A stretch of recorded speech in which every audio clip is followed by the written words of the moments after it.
Salut, je m'appelle Léo Pachkovski et je suis dans un village indien. Je vais tout vous expliquer. Cela fait déjà longtemps que je voulais filmer une histoire consacrée aux Amérindiens contemporains, car l'information sur eux manque.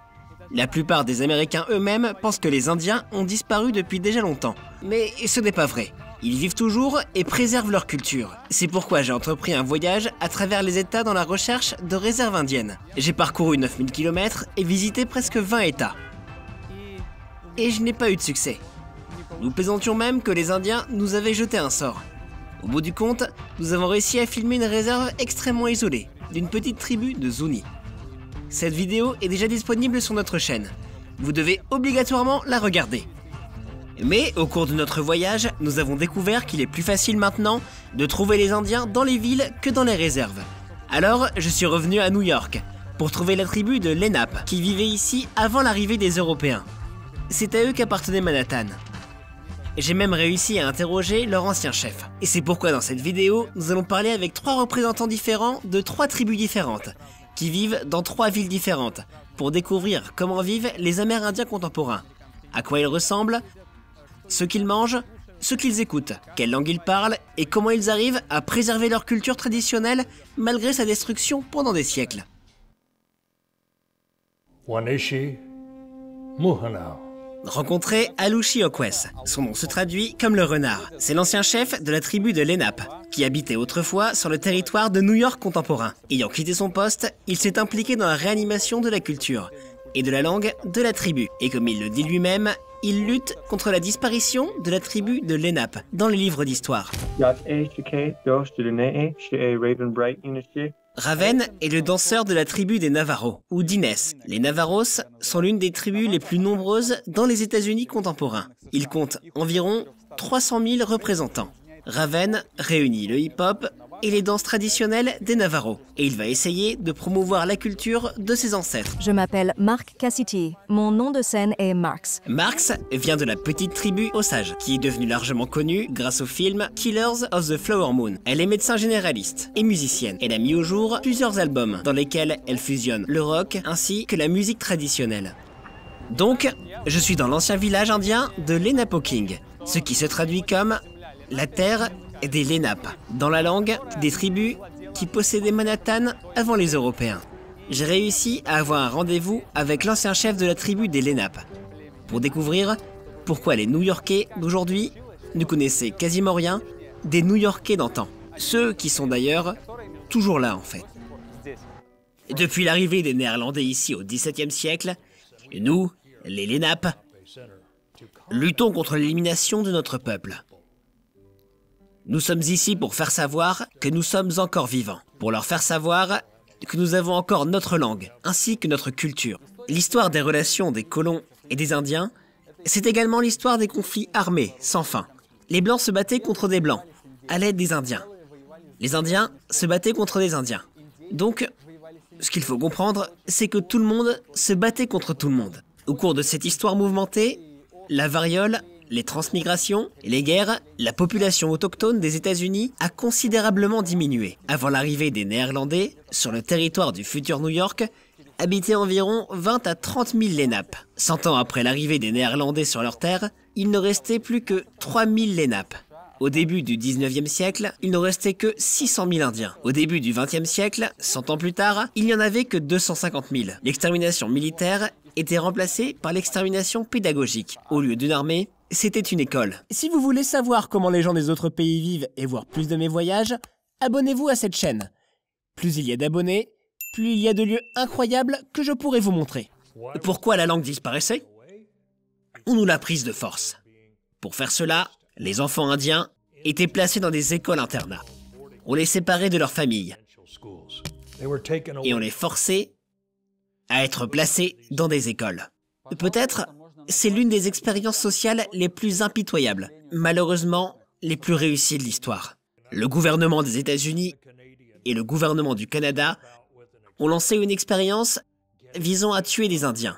Autrefois, les soldats et les groupes d'autodéfense les tuaient. Mais en 1890, on a lancé cette expérience. On prenait les enfants et on les plaçait à l'école. Pour, comme on disait, tuer un Indien. mais préserver un être humain. And by that, Ainsi, on les privait de toute leur identité. On les privait de culture, de langue. On les forçait à enlever leurs vêtements indiens et on les brûlait. On leur coupait les cheveux, they punished on les punissait pour avoir parlé leur langue.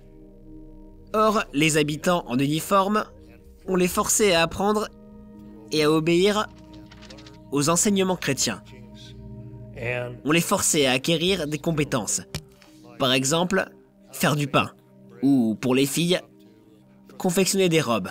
Et d'autres choses comme ça. Bientôt, des centaines d'écoles de ce type ont été ouvertes dans toute l'Amérique. Et au début du XXe siècle, 80% d'enfants indiens y faisaient leurs études. Pourquoi cette idée est-elle devenue si populaire? La raison est simple. Le gouvernement a cru qu'il était plus rentable de former les Indiens à l'école et plus efficace ainsi de tuer leur identité que de les tuer littéralement. Il est moins cher de former un Indien que de le tuer, a dit Thomas Morgan, commissaire des affaires indiennes lors de l'ouverture de l'école de Phoenix en 1891. La société américaine plus cultivée a compris qu'il était mieux, et sans doute moins violent et cruel, de transformer toute une génération d'enfants indiens en ce que j'appelle des petits chrétiens à la peau brune.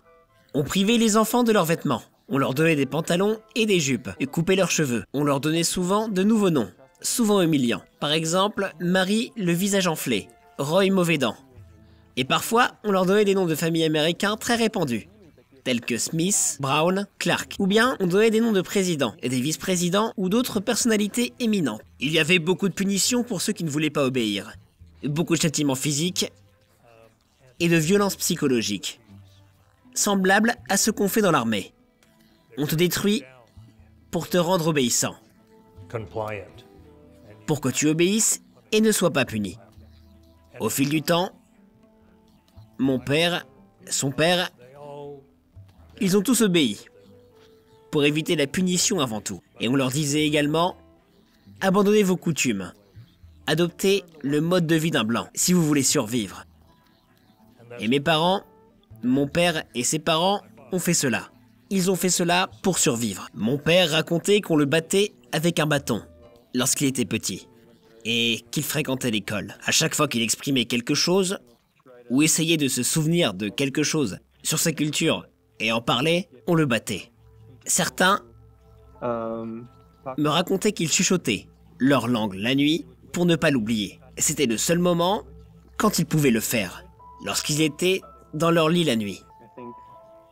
Je crois que c'était très traumatisant pour mon père. Lui et 3 de ses frères, ils ont vécu tout cela ensemble. En plus de tout ce qui précède, les enfants indiens étaient utilisés comme main-d'œuvre. Et dans l'école de Carlisle, il y avait un système de soi-disant sorties, pendant lesquelles les enfants travaillaient, en qualité d'ouvriers, sans qualification, et parfois dans les usines. Par exemple, celle qui fabriquait les voitures de train. L'époque des écoles-internats n'a fini qu'au milieu des années 70, lorsque le contrôle a commencé à passer entre les mains du gouvernement indien autonome. Oui, ils ont réussi à effacer la culture de mon père. Parce qu'il a vu, tout d'abord, à quel point notre peuple était victime de discrimination. Le racisme s'introduisait si fortement dans notre communauté de l'Oklahoma. Je veux dire qu'il y a même pas 100 ans, on tuait encore les Indiens, afin de pouvoir voler leurs terres. Lorsque le gouvernement fédéral signait des traités avec des tribus pour obtenir des terres, il réservait des parcelles individuelles que les Indiens pouvaient continuer à utiliser selon leurs coutumes. C'est-à-dire, ils en étaient propriétaires, en tant que communauté. C'est ce qu'on appelle la réserve. Je pense qu'on peut la comparer avec la vie dans une cabane, dans la forêt. Le même mode de vie. Il faut aller chercher du bois, couper ce bois, aller loin pour acheter des produits alimentaires. Maintenant, bien sûr, ça va mieux. Il y a de l'électricité, Internet et tout ça. L'un de nos héros, Raven, a passé une partie de son enfance dans la réserve. C'est ainsi qu'il décrit son expérience. Il me semble que beaucoup de gens dans les réserves sont plus fermés d'esprit. Ils ont été élevés comme ça. C'est dans leur tradition. Les gens dans les villes sont plus bavards. Je ne sais pas. Souvent, lorsqu'on parle de la réserve, c'est comme si on l'idéalisait. Mais pour beaucoup de gens, la réserve est un endroit dur. Comme pour mon père.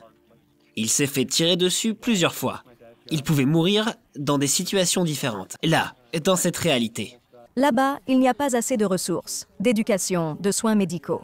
Les colonies amérindiennes connaissent de terribles problèmes d'alcoolisme et de violences domestiques. Selon les statistiques, de 4 à 8 adultes sur 10 vivant dans les réserves sont sans travail. Parmi les Amérindiens qui travaillent, beaucoup gagnent des salaires inférieurs au seuil de pauvreté. Presque 30% d'Indiens vivent au-dessous du seuil de pauvreté. Une autre particularité curieuse des réserves est qu'elles peuvent fixer leurs propres impôts. Les réserves payent les taxes fédérales, mais elles sont exemptées de taxes d'État. C'est pourquoi sur le territoire des réserves se trouvent la plupart des casinos américains. Cette image est tellement ancrée dans la culture populaire que même South Park propose un épisode sur le sujet. Dans cet épisode, le chef de la tribu prend une décision de construire une route menant à son casino à travers South Park. Et pour faire cela, il décide d'acheter la ville entière et de la détruire. Le casino est une source de revenus importante pour de nombreuses tribus. Cet argent est utilisé pour construire des écoles, des routes, des hôpitaux et d'autres objets d'infrastructure importants. Les jeux de hasard sont interdits aux États-Unis, à l'exception de certains États tels que Nevada, Las Vegas. Dans certains États au sud, mais en général, ils sont interdits. Les nations indiennes qui sont souveraines et qui ont leurs propres réserves ou le gouvernement, elles ont le droit d'ouvrir un casino. C'est pourquoi les Osages ouvrent des casinos chez eux. Mais j'ai des sentiments mixtes à ce sujet, car je ne crois pas que les jeux de hasard sont bons. Mais c'est une source de revenus importante pour notre peuple. Notre gouvernement prend les revenus des casinos et les dépense pour notre peuple qui compte 27 000 Osages. Nous recevons le soutien, l'assurance maladie, des écoles dans la réserve, nous avons des services pour nos gens âgés, des services médicaux, des hôpitaux. C'est-à-dire, ils prennent l'argent des casinos et l'utilisent. Notre département de la langue, département de la culture, fonctionne grâce à l'argent des casinos et du pétrole. Les autres employés importants de la réserve sont les autorités fédérales ou celles de la tribu. Le visage de cette femme vous semblera peut-être familier si vous aimez les superproductions hollywoodiennes. L'année dernière, le film Killers of the Flower Moon de Martin Scorsese est sorti en salle. Il raconte une histoire incroyable de la petite tribu des Osages. Tu sais, les terres des Osages sont des prairies. Ce sont de belles collines. Nous avions un immense territoire aux États-Unis. Mais bien sûr, les Européens nous ont colonisés et nous ont poussés sur des territoires de plus en plus petits. Donc, mes ancêtres ont survécu le génocide et la famine. À la fin du 19e siècle, on a commencé à faire migrer les Osages depuis leurs terres à l'Oklahoma, dans les terres qui semblaient être complètement stériles. Pendant la transmigration, jusqu'à 95% de la tribu sont morts. Bon, en 1906, le gouvernement des États-Unis nous a forcés à dresser une liste de membres de notre tribu qui étaient encore vivants. Mon arrière-arrière-grand-mère était parmi eux. Alors, il n'y en avait que 2000 personnes. Il était peu probable que la tribu survive. Mais il y a eu un miracle. Du pétrole a été découvert sur les terres des Osages. Et ils sont rapidement devenus les habitants les plus riches par tête du monde. Voitures, maisons, ateliers de couture, restaurants, bars, salles de concert. Les Osages avaient tout ce que possédaient les plus riches habitants de New York. Les Indiens avaient même des serviteurs blancs. Le journaliste du magazine Harper's écrivait « Quand est-ce que cela finira-t-il ? Les Indiens deviennent de plus en plus riches avec chaque nouveau puits. Les Osages deviennent tellement riches qu'il faut en faire quelque chose. » Et bientôt, le gouvernement a trouvé une solution. Les autorités ont eu l'idée de nommer un tuteur pour chaque Osage. Car les Indiens, insistait-elle, ne pouvaient pas gérer leur propre argent et leurs propres terres. Si vous étiez un Osage à plus de la moitié, les autorités vous nommaient un tuteur. Et vous ne pouviez pas gérer votre argent, l'argent du pétrole. Vous deviez avoir un blanc qui vous dirait où dépenser votre propre argent. Vous permettrait le faire et vous donnerait cet argent. C'était un problème. Il disait que les Osages ne sont pas capables s'ils avaient plus d'un moitié du sang indien, car ils achetaient trop de voitures. Ils achetaient de grandes maisons. Tout ce que les Blancs riches faisaient, mais les Osages étaient traités comme incapables pour la même chose. Un détail important. Après la mort du protégé, tous ces biens passaient au tuteur. C'est ainsi que les jeunes Osages en bonne santé ont commencé à mourir l'un après l'autre. Les journaux ont baptisé cette période comme le pouvoir de terreur. Dans les années 20 et 30 du siècle dernier, des centaines d'Osages ont été tués. Ils ont d'ailleurs encore du pétrole, ce qui fait des Osages une tribu très privilégiée. Notre héroïne Marx nous a raconté qu'elle est tombée amoureuse de la musique grâce à son arrière-grand-mère, qui avait la possibilité de pratiquer l'art, justement moyennant l'argent du pétrole. Et Marx elle-même faisait ses études lorsqu'elle était enfant dans la ville où se trouvait la raffinerie de pétrole. Et c'est pour cette raison que l'éducation y était exceptionnellement bonne pour une réserve. Car les enfants du directeur des usines devaient avoir fait leurs études. Et cela diffère fortement des souvenirs d'enfance dans la réserve de notre autre personnage, Raven. Je pense que les Osages sont encore très dépendants du pétrole et c'est un problème, à mon avis. À cause de la fracturation hydraulique, nous avons plus de tremblements de terre qu'en Californie et c'est terrible. Et bien sûr, l'influence du pétrole sur l'environnement n'est pas bonne. Je pense qu'il vaudrait mieux pour les Osages d'utiliser l'énergie éolienne et des choses pareilles. Mais nous dépendons toujours beaucoup du pétrole. Mais nous avons certainement bénéficié du pétrole, du bétail et de la vie dans une ville dotée d'une raffinerie. Cela a amélioré la qualité de vie. Et encore un fait intéressant sur les Osages et le pétrole. Ils ont un programme de revente des terres qui s'appelle Land Back. Le fait est que lorsque les Osages ont reçu les terres au début du siècle dernier, toute la communauté l'a possédée. Comme on se souvient des Lenape, la conception de la propriété privée de la terre était incompréhensible pour les Indiens. Mon grand-père a hérité une parcelle de sa mère. Puis il a acheté plusieurs parcelles d'autres Osages ou les terres qui leur appartenaient auparavant. Et il a donné tous ces 9000 acres à la communauté des Osages pour qu'elle en soit propriétaire. C'était radical. Certains dans ma famille n'ont pas approuvé cela. C'était des pâturages fertiles. Le gouvernement des Osages utilise l'argent des casinos et du pétrole et achète de plus en plus de terres qui appartenaient auparavant aux Osages pour les détenir collectivement. C'est un des moyens de reprendre les terres. Nous appelons cela le retour des terres.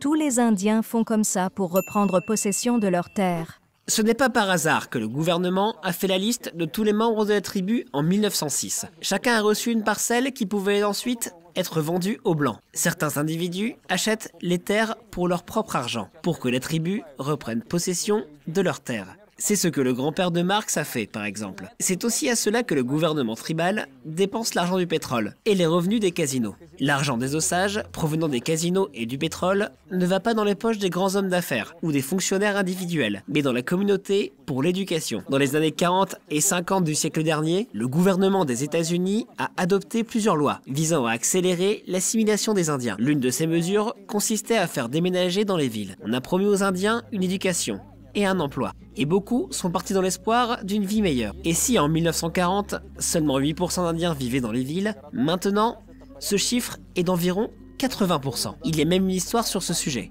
Un jour, on a demandé à Wilma Mankiller, chef de la tribu des Cherokees, où peut-on rencontrer un Indien? Probablement à Walmart, comme tout le monde. Au total, il existe plus de 500 tribus officiellement enregistrées et environ 300 réserves aux États-Unis. La superficie totale de toutes les réserves est de 208 000 km². On décrit souvent les réserves comme un État dans l'État. En fait, ce sont des territoires partiellement autonomes par rapport au reste de l'État. Les réserves doivent suivre certaines lois fédérales, mais elles sont exemptées des lois d'État dans lesquelles elles se trouvent. Et elles peuvent adopter leurs propres lois. Elles ont même leurs propres tribunaux et leur propre police. À bien des égards, les territoires indiens et leur gouvernement sont officiellement reconnus comme une ville ou un État, par exemple. Le chef de la tribu peut être considéré comme un gouverneur d'État. Mais même dans ce cas-là, toutes nos grandes transactions, la vente de terres, les amendements à la Constitution, l'ajout de nouvelles personnes à la tribu, tout cela doit être approuvé par le gouvernement fédéral. Donc, nous ne sommes pas complètement indépendants. Surtout lorsque nos terres sont sous tutelle du gouvernement des États-Unis d'Amérique. Si les Indiens vivent sur les terres qui ne sont pas sous tutelle, sur les terres qui sont de la réserve, ils relèvent de la juridiction de l'État. C'est un des avantages de vie sur les terres indiennes, car nous faisons affaire directement avec le gouvernement fédéral. Des siècles de l'histoire complexe ont conduit au fait qu'il n'est pas facile de découvrir la culture indienne traditionnelle ou même moderne. Un Américain blanc moyen n'en sait pas plus sur les Indiens qu'un Européen moyen. Autrement dit, presque rien. Now we're still here, proud, strong. Now we're still here. We're still here. We're going to be here forever. Nous sommes encore ici. On peut entendre souvent cette phrase prononcée par des représentants des tribus indiennes et elle témoigne bien de leur place dans la culture. L'un des endroits peu nombreux où l'on peut voir quelque chose qui ressemble à la culture amérindienne est la légendaire autoroute 66. Cette autoroute traverse 22 États et relie les côtes ouest et est. Sa principale partie traverse les territoires indiens. On peut dire que c'est un musée à ciel ouvert, car lors de la construction de l'infrastructure, le long de l'autoroute, l'image des Amérindiens était intentionnellement utilisée dans les conceptions des magasins, des hôtels et de tout type d'installations touristiques. Et comme de nombreux musées, l'autoroute 66 reproduit de nombreux stéréotypes, c'est-à-dire les images visuelles que les magasins et les hôtels utilisent. Et elles sont très loin des vraies images des Indiens qui vivent aujourd'hui. Et pas tous les Indiens vivaient dans les wigwams. Pas tout le monde avait des coiffures ornées de plumes. Encore un moyen populaire de découvrir la culture indienne est un powwow. Les powwows sont des festivals pendant lesquels les Amérindiens en costume traditionnel dansent, chantent, jouent au tambour. Les powwows sont très populaires, dans des états différents, sur des sites différents. En ce qui concerne les powwows, mon père me racontait que de nombreuses danses traditionnelles ont été inventées spécialement pour des Blancs. Beaucoup de monde venait voir ces danses. C'était des danses à grande échelle, avec des vêtements luxueux, brodés de perles et de plumes. Mais pour l'essentiel, ce n'était qu'un spectacle. En fait, au powwow, on peut voir seulement ces danses et entendre seulement ces chansons que les Amérindiens sont prêts à montrer aux Blancs. Beaucoup de rituels restent encore secrets, et il est interdit de les révéler. Et encore moins de les montrer à des inconnus. Nous l'avons senti nous-mêmes lorsque nous sommes venus filmer dans la réserve pour la tribu des Zuni. Un festival du début du printemps y avait lieu. Tout le village s'est rassemblé pour voir de belles danses. Mais il était strictement interdit de filmer ou de prendre des photos. Absolument personne parmi les locaux n'a sorti un téléphone.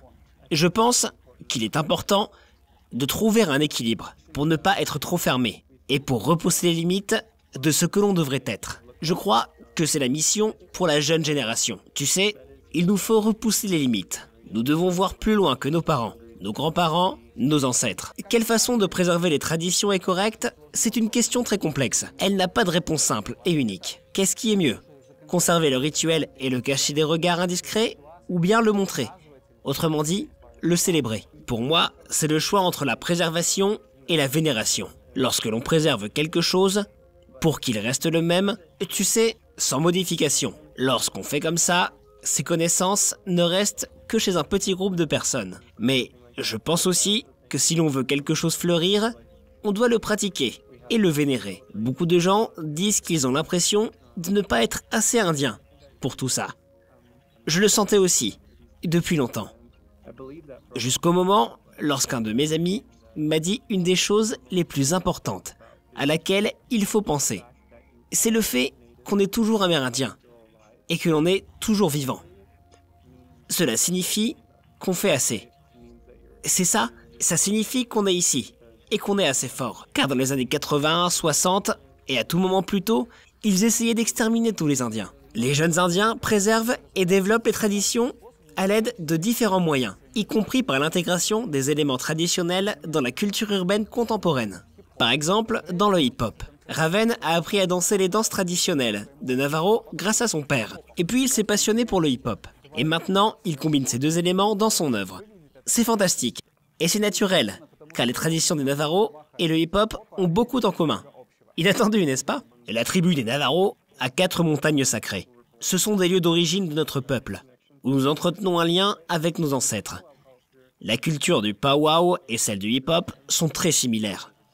Après tout, elles ont toutes deux un maître de cérémonie. Nous avons également un DJ qui joue de la musique. De même, tout le monde se réunit dans un cercle commun, un cercle sacré, où les danseurs échangent de l'énergie. Nous avons aussi des arts visuels, comme le graffiti, c'est-à-dire 4 montagnes sacrées et 4 éléments de hip-hop.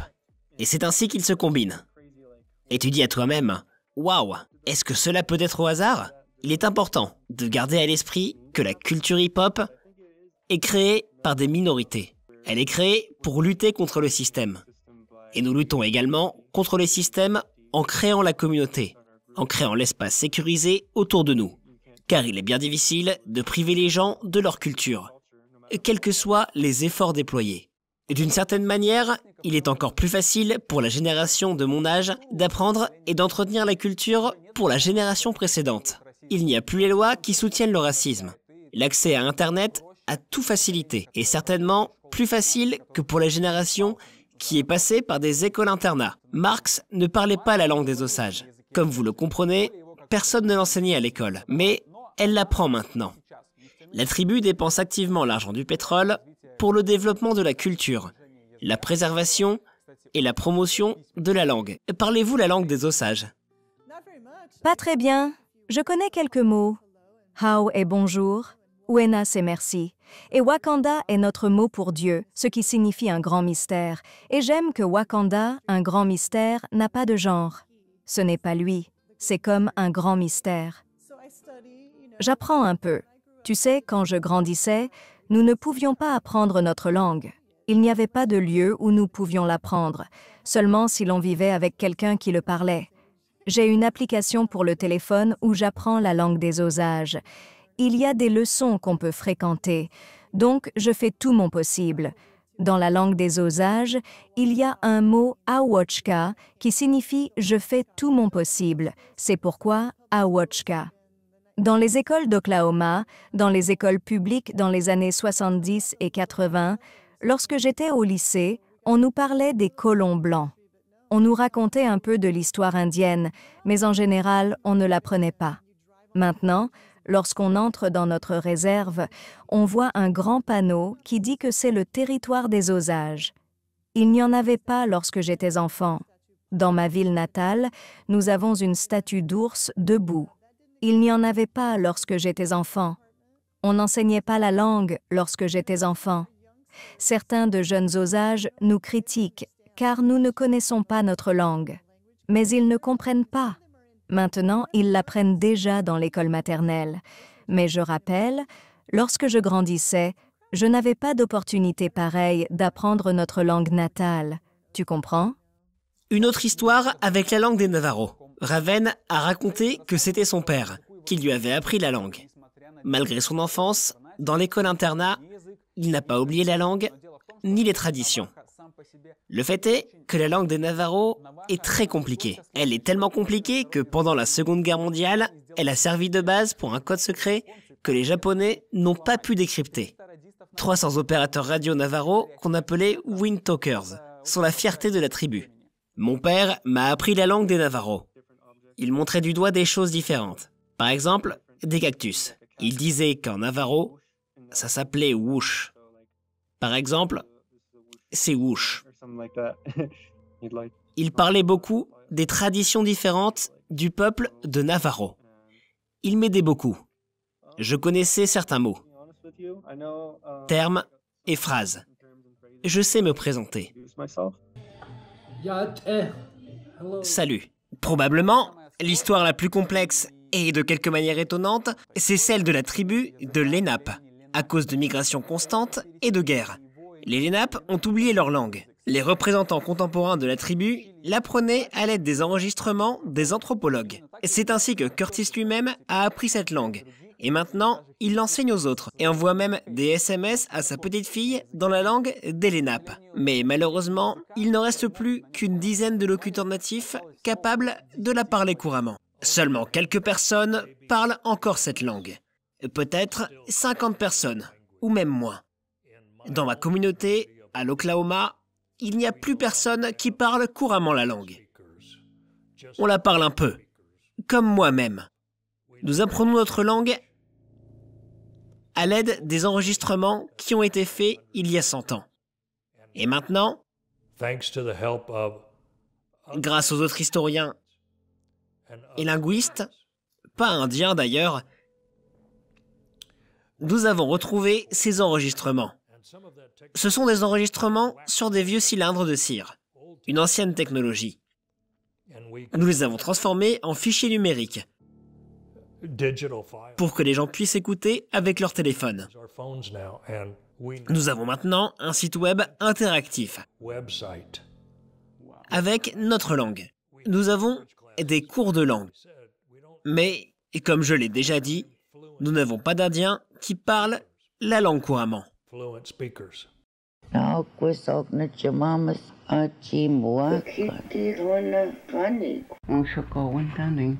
En ce qui concerne la religion traditionnelle, ou plutôt des religions, la situation n'est pas très simple.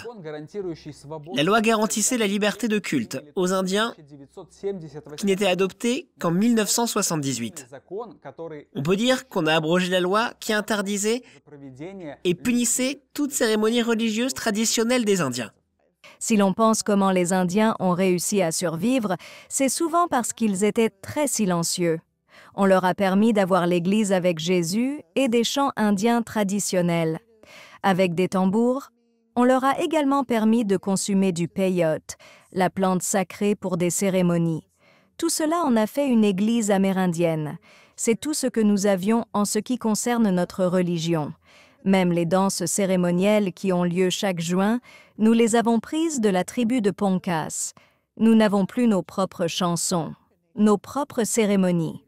Tous les restes de la culture qui subsistait en 1976 étaient très clandestins. Mais mon histoire préférée est peut-être celle d'une tradition qui s'est transmise de génération en génération. J'ai entendu parler d'elle grâce à un de nos protagonistes. C'est la tradition de courir le matin en l'honneur du soleil. Nous devions nous lever avant l'aube et saluer le soleil, car il est considéré comme une divinité ou un créateur. Certains courent dans 4 directions, de kilomètres dans chacune d'elles.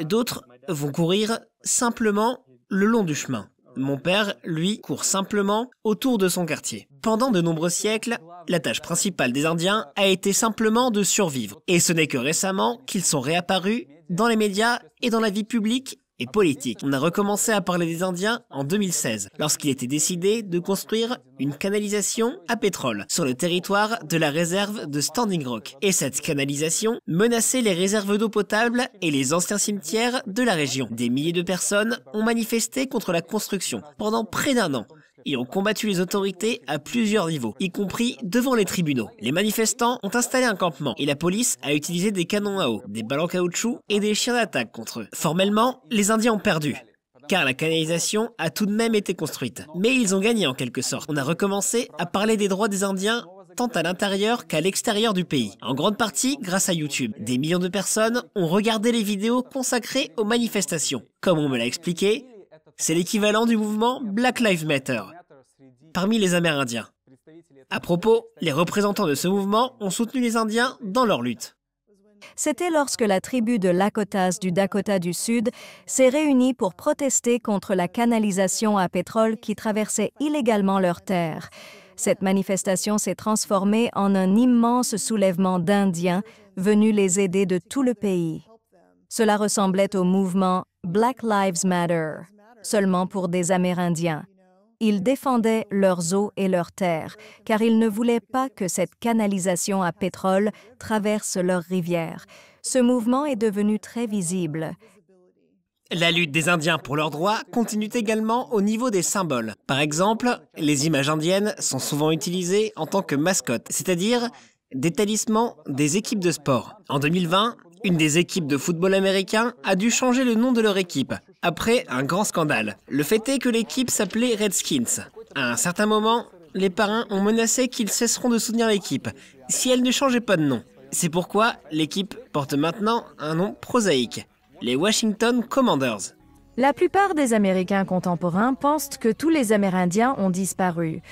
Ils en font des symboles d'équipes sportives comme les Redskins de Washington ou Washington DC, la capitale des États-Unis.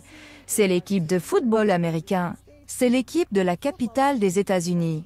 Le football américain, pas européen. Cette équipe était appelée par ce mot péjoratif Redskins, c'est-à-dire peau rouge, jusqu'à tout récemment. Ils parodient les mouvements des Indiens lorsqu'ils soutiennent certaines équipes. C'est l'un des exemples individuels de lutte quotidienne pour leur identité, que les Indiens poursuivent, ainsi que la lutte contre les manifestations de racisme au niveau national, qui, malheureusement, existent toujours. Lorsque je grandissais, j'étais soi-disant un garçon indien, et la plupart des hommes blancs m'insultaient. quelque chose comme « Hé, chef !» Il se moquait des Indiens. Par exemple, « Oh, t'es Indien !» Ooh, that kind of stuff. C'était très, très offensant. But also, Il demandait également « Est-ce que tu vis encore dans un tipi ?» Les Lenape ne vivent jamais dans un tipi. Mais il nous parlait ainsi pour humilier les Indiens. J'ai dû faire face à cela. Mon père a dû faire face à encore davantage, et son père encore davantage. Le racisme existe toujours dans notre État d'Oklahoma. Les autorités étatiques ne reconnaissent principalement pas la force de notre communauté et notre administration autonome indienne. Lorsque nous essayons d'être indépendants, de gagner de l'argent et de l'utiliser pour aider notre peuple, les autorités d'État viennent nous réclamer leur part. Souvent, nous sommes obligés de consentir, simplement pour nous tenir loin des tribunaux. Nous devons donner une partie de l'argent que nous avons gagné à l'État. Nous devons donner une partie d'argent que nous avons gagné à l'État. Ils vont l'utiliser pour réparer les routes, pour maintenir la caserne des pompiers. Car nous utilisons tout cela aussi. Nous sommes donc intéressés à donner de l'argent pour tout cela. Ce sont des petits exemples, mais le racisme bien visible existe dans ce pays. Ils croient que les Indiens sont inférieurs aux Blancs. On nous appelle avec des mots que je ne veux même pas prononcer. On insulte également les personnes à la peau foncée. J'entendais tout ça pendant les dernières années. Tout cela continue de diviser la société et de créer des conflits. C'est pourquoi nous voulons être indépendants, pour prendre soin de nous-mêmes, au lieu d'essayer de changer tout le monde. Oui, les gens à la peau foncée sont toujours discriminés. Certainement. J'ai des amis des autres tribus qui vivent dans ma ville. Ils disent que s'ils entrent dans un magasin, on leur traite différemment de moi.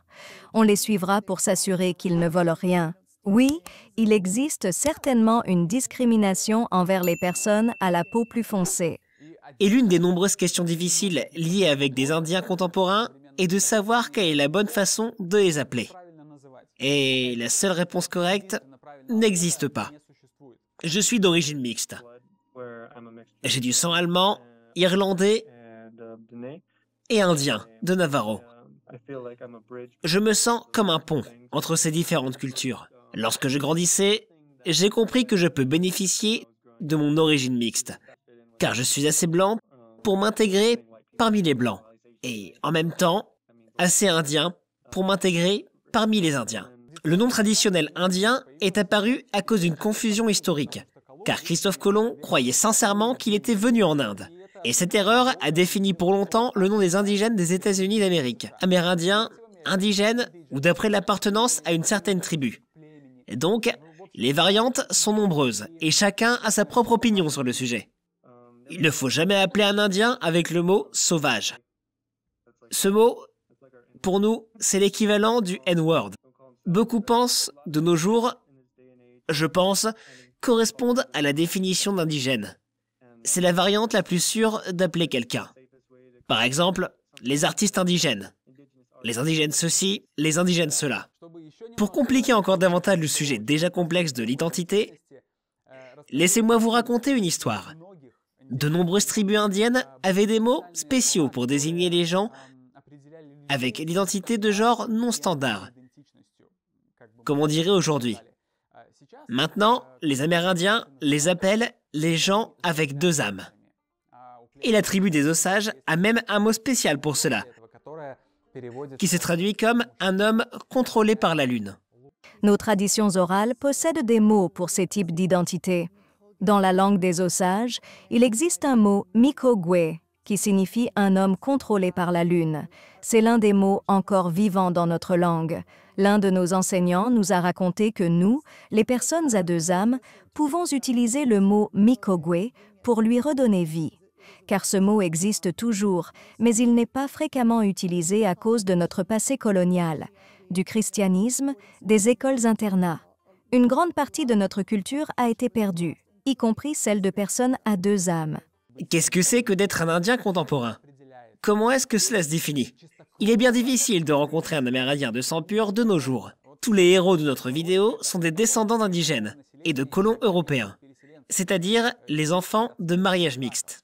Est-ce qu'on peut souvent rencontrer des Amérindiens de sang pur Oui, ou ils n'existent plus? je crois que dans la tribu d'Osage, il n'y en a que 10 ou même moins de personnes qui prétendent encore être des Indiens de sang pur. Et toi, est-ce que tu te considères plutôt amérindien ou américain? À vrai dire, je me sens plutôt américain que quelque chose d'autre. Qu'est-ce que tu te sens davantage? Mon identité essentielle est l'appartenance à la tribu de Lenape. C'est le plus important que d'être américain, originaire de l'Oklahoma ou quelque chose d'autre. Plus les indigènes avaient des enfants avec des noms indigènes, plus le pourcentage de sang indien devenait faible. Ce système servait d'assimilation des Indiens et les tribus contemporaines ont des critères différents pour déterminer si une personne leur appartient. Certains ne considèrent comme les leurs que ceux dont un des parents était un membre de sang pur pour la tribu. Pour les autres, il suffit d'avoir au moins un 16e de sang indien. On peut devenir un membre officiel de la tribu. On peut obtenir une carte spéciale qui offre des avantages, non seulement les avantages de statut, mais également ceux économiques. Ces cartes sont délivrées par le Bureau des Affaires indiennes. C'est l'agence gouvernementale qui veille sur toutes les affaires liées avec les Indiens, y compris la gestion des terres, l'éducation, la santé et les services sociaux. Et les racines de cette organisation remontent à l'époque des Osages. Et son rôle est très ambigu. Ce bureau est toujours impliqué dans toutes les transactions liées aux terres des Indiens. Par exemple, si un Indien veut donner sa terre à bail, il doit obtenir l'approbation du bureau. Si l'on est membre d'une famille dans laquelle tout le monde est enregistré et on est né dans cette famille, il existe une procédure qui ressemble à celle d'obtention du numéro de sécurité sociale. Si l'on est Osage, mais l'on a perdu le contact avec sa famille, on vit dans un autre État ou bien on a entendu parler qu'on est Osage, mais personne dans sa famille n'est enregistré officiellement. Si l'on peut trouver des archives avec les noms des descendants directs. En 1906, le gouvernement des États-Unis nous a forcés à dresser une liste de tous les membres de notre tribu. Mon arrière-arrière-grand-mère figurait dans cette liste. Il y en avait 2000 personnes. Si l'on peut prouver qu'on est descendant de l'un d'eux, on peut s'enregistrer en tant que membre de la tribu d'Osage. Et c'est l'un des exemples des lois étranges et malines qui subsistent depuis l'époque de la colonisation, mais qui ont maintenant pris une forme différente. En 2010, le tribunal de l'Oklahoma a décidé que la réserve des Osages n'existait plus. Le tribunal a décidé que la réserve avait disparu lorsque le Congrès avait attribué des terres à des citoyens tribaux individuels et a reconnu l'Oklahoma en tant qu'État. Et cela a eu lieu il y a plus de 100 ans. C'est-à-dire, la réserve existe, mais officiellement, il n'y en a pas. Si tu étais indien de sang pur, on ne te considérait pas comme suffisamment compétent pour gérer tes propres affaires. C'est pourquoi, en 1849, le Bureau des Affaires indiennes est apparu et il gérait les terres de tous les Indiens. Et il existe jusqu'à aujourd'hui. Et cela remonte jusqu'à 1849.